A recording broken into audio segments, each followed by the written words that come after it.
Hello Popsters, ang aming channel ay nag-upload ng mga latest, trending at iba pang updates tungkol kay Sarah Geronimo.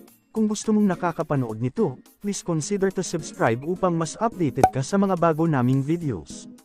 Madami nang nag-aabang sa mga susunod na hakbang ng nag-iisang Sarah Geronimo matapos ang teaser na inilabas ng Viva Artists Agency.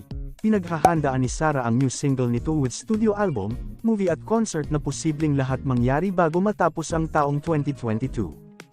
Hindi matatawaran ang angking talento at galing ng nag-iisang Asia's pop royalty Sarah Geronimo.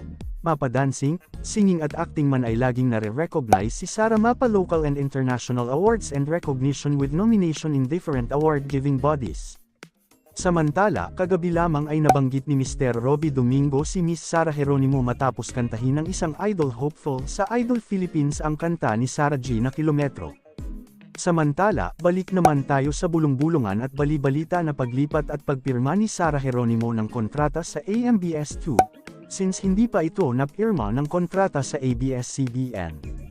Nag-offer di umano'y na malaking halaga ng talent fee si Willie Revillame at Manny Villar sa management ni Sarah Geronimo na umabot sa halos triple ng TF nito ngayon.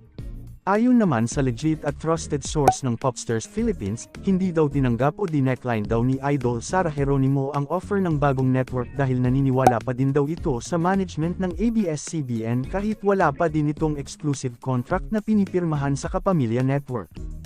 Mismong ang manager at head ng Viva Artist Agency ang nag-refuse sa offer ng AMBS Network dahil naniniwala si Boss Vic sa management ng ABS-CBN kung paano mag-alaga ng artista at malaki daw ang utang na loob ng Viva at kampo ni Sarah G sa ABS-CBN dahil dito sumikat at nag-boom ang career ni Sarah G.